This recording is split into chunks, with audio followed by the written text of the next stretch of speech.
Hi everyone, and thank you for tuning in to this introductory video on cycling strategy. My name is Amanda Leibovitz, and I am one of the cycling coaches for Team SOCOM. In addition to supporting our SOCOM cyclists as they train and compete in the Warrior Games, I have almost 10 years of experience working with athletes of all ages, abilities, experience levels, and competitive goals. Today we'll be talking about some key considerations for your cycling training and racing, including important vocabulary, approaches to structuring your training, and the importance of nutrition, hydration, and recovery. Let's get started by defining some key terms that will really help you get the most out of your training and also allow you to maximize your performance during competition. Rate of perceived exertion is the single most important tool at a cyclist's disposal.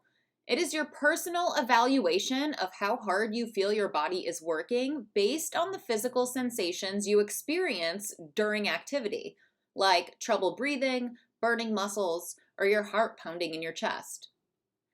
RPE is often rated on a scale from 1 to 10, or is described in terms like easy, moderate, and hard. As you become more experienced in cycling, you'll learn various training zones that will provide guidance as to how hard you want to be working during a workout or race. But I usually recommend that newer cyclists simply think about having 3 gears: easy, moderate, and hard. This will give you a great foundation to really benefit from structured training, even if you don't have all the fancy bells and whistles like a cadence monitor or power meter. Once you have 3 distinct levels of effort, then it can become easier to add in more training zones to take your workouts to the next level. Here we are introduced to 3 other terms that you'll see quite often in the world of cycling. The first is cadence, which refers to the rate at which you are pedaling your bike. A slower cadence will be more taxing on your muscular system and typically leads to fatigue faster than a higher cadence. So it might be beneficial to work in some high or fast cadence drills into your cycling routine to help your body make that adjustment. Heart rate, also known as our pulse, refers to the number of times our heart beats per minute. Our heart rate will increase the harder we are working because our bodies need our hearts to pump as much oxygen-rich blood to our muscles as it can to support our training or racing. Lastly, we get to functional threshold power, which is the highest possible power output we can sustain for an hour. Power on the bike is measured in watts using specialized sensors that attach directly to our bike's pedal, crank arm, or hub, or we can measure it with certain types of indoor trainers that can measure power through the drivetrain. Unlike heart rate, which tends to drift the longer we exercise, our power output will change immediately as our effort changes, similar to what we see with our pace or speed. Ultimately, we do not want to rely on any one data point when we're training and racing, but as I mentioned before on the last slide, RPE is king. So now that we are familiar with some key terms that will help us get the most out of our training and racing, let's talk about some other factors that are going to influence your performance, like hydration, nutrition, and recovery. I'm sure we are all aware of the incredible health benefits of water and staying hydrated, but that doesn't always mean that we hit our hydration goals for the day. And this becomes even more important when we are training and racing in endurance sports, which often require us to train very frequently throughout the week and also to maintain a higher volume of training, meaning we're either riding our bike for a lot of miles or we're sitting in the saddle and pedaling for a lot of minutes. A great rule of thumb for hydration is to take your body weight in pounds, divide that number by 2, and then to drink that amount in ounces per day. So, for example, if I weigh 150 pounds, I will divide my weight by 2, which gets me 75. So my daily hydration goal would be to drink 75 ounces of water a day. Keep in mind that if you are completing a really hard or high intensity workout, or you're still training in a place where the weather's a bit warmer and you're sweating a lot, you'll want to cushion that with a little bit extra as you go throughout your day. So this might include the hydration that you take in during your workout, or you might want to bump that number up by a few ounces just to make sure that you are staying properly hydrated. Next, we get to nutrition, and I am going to challenge you to rethink your relationship with food if you are at all interested in pursuing cycling as a lifestyle activity or as a competitive sport. And when I say rethink your relationship with food, I mean to stop using food as a reward for physical activity and instead think of your food as fuel that is going to allow your body to perform the way you want it to. This means that in addition to taking in the appropriate amount of calories during an actual training ride or during a long distance race, we really want to make sure that we are eating healthfully throughout our day-to-day lives, making sure that we're getting enough protein, carbohydrates, and fats to keep our body properly fueled and functioning at its best. Fueling during training and racing does not have to be complicated. If you're completing any individual session or event that is going to last less than an hour, you really don't need to take in any extra calories, provided you've been eating well in your day-to-day life. If you'll be completing a training session or event that lasts longer than an hour, you probably want to consider bringing some calories along for the ride. This might be a gel or a gummy, it could be a granola bar, it could be your favorite cookie, but the main point is that you are providing your body with some source of carbohydrate to continue fueling your activity for as long as that activity lasts. Now let's talk about recovery, which is actually one of the most overlooked and underutilized aspects of performance. In fact, it is really hard to get to a state of true overtraining, so oftentimes that fatigue we're experiencing is a lack of recovery. In addition to staying hydrated and making sure that you're eating well, sleep is the #1 factor that will influence your performance on any given day. Even though most of us are probably not getting the recommended 6 to 8 hours of sleep a night, the quality of sleep is often more important than the quantity of sleep. So make sure that you have a great sleep hygiene routine in place that will allow you to get the most out of the time that you are spending in bed.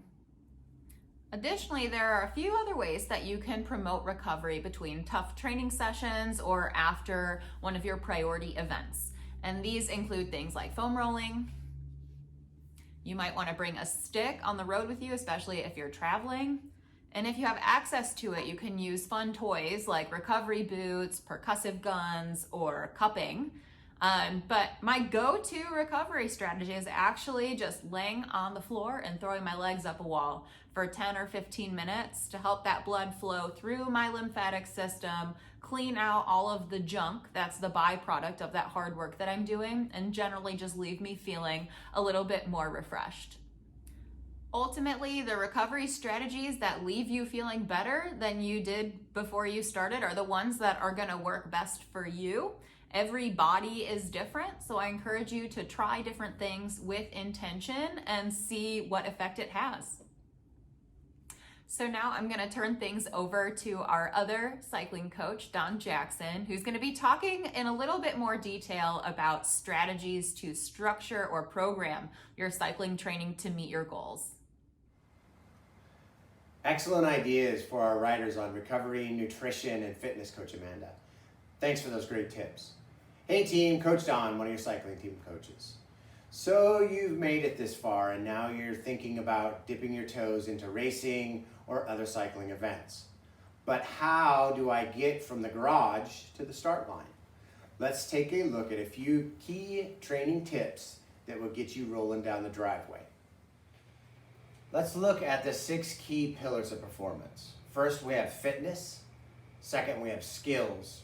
Third, we have experience. Fourth, we have focus. 5, we have commitment. And 6 is support. So let's take a look at the first one, fitness. This is something where you have to take a good look at yourself in the mirror and to make a determination about where your current fitness level is. Am I at a point where I'm just starting out? Have I established a good base of fitness? Or am I at a point where I'm in a maintenance program with a lot of my physical activities and my physical fitness overall? Next, let's look at skills. what skills, cycling, bike handling skills, what bike handling skills do I currently possess? What do I need to reinforce? And what do I need to attain? So if I am not comfortable riding in a pack, for example, I know that that's going to limit the amount of or the number of events that I can compete in until I develop those skills, those bike handling skills, in order to be confident and competent in a group. If you're at an entry-level position or an entry-level cyclist, you're going to want to watch follow-on videos or go to YouTube and be able to look at specific videos that you know that you need to reinforce. Experience. Am I new to the cycling world? Have I been have I been at several games? Have I competed in several competitions? Do I do several group rides? That is going to make a determination about where you start when you develop your training program. Focus. And I'm not talking about the remote or the lens on your camera.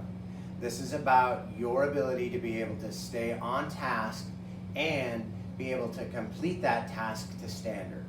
Do I have the internal focus to be able to do those things that are required in order to make me successful? Commitment. We all have busy lives. We all have families. We all have events. We have children that we're running to school. We have children that we're running to events. We have to go pick up the dog at the vet. We have to go to the grocery store. You know, we all have competing events. So this is the opportunity for you to be able to take a real look at the level of commitment and the time that you have available. It might be 3 hours a week. It might be 10 hours a week. But what we want to focus on here is that we want to make a determination about the time that I can reasonably allow for me to train and develop the skills that I need in order to be a competitive cyclist.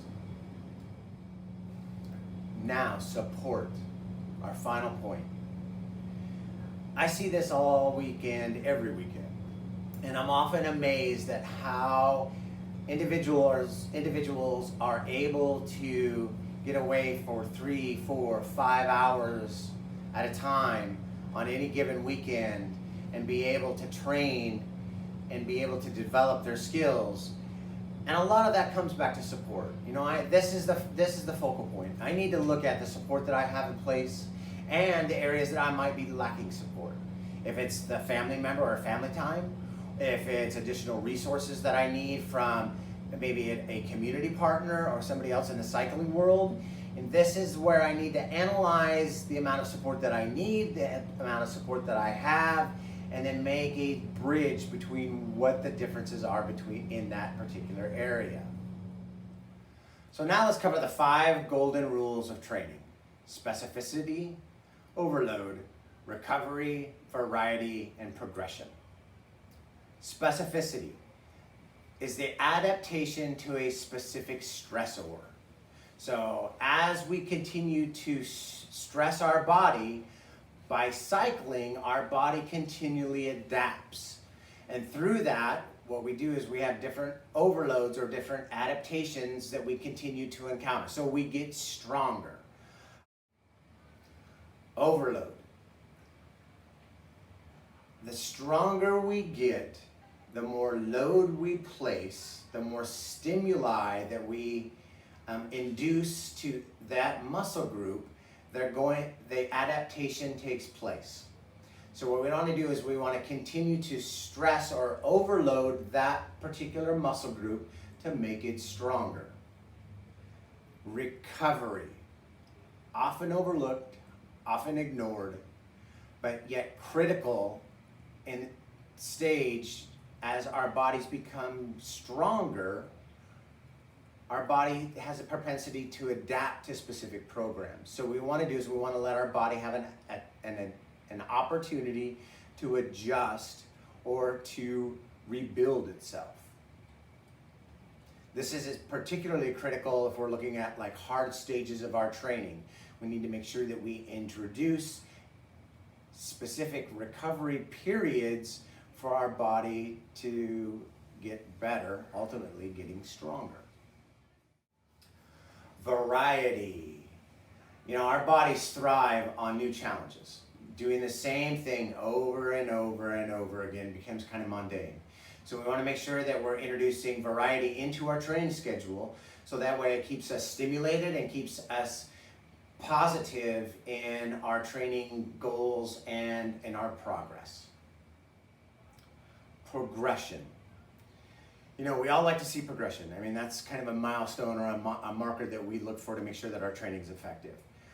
If we progress too soon, your body will become fatigued and won't be able to adapt.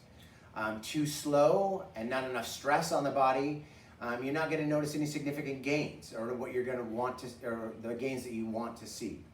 So we want to make sure that when we're doing this, that we're progressing at a slow, rapid pace. There are going to be certain instances where we plateau, knowing that the plateaus are going to be normal, but yet we still want to ensure that we're seeing gains of progress while we're training for a specific event or activity as it relates to cycling. So now that we've covered the 5 golden rules of cycling, you know, the first thing I like to do with people is I just like to get them out riding, so creating some volume. And from there, what I like to do is increase the endurance during those individual sessions. From there, I'll start to build some strength by going to lower cadence, so that may be in the 60 to 70 revolutions per minute range.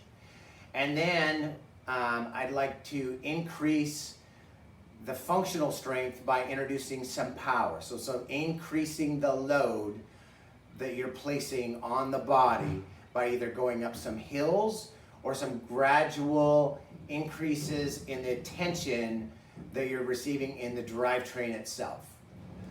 Now it's time for us to put everything together, guys. So let's put together a very basic training program.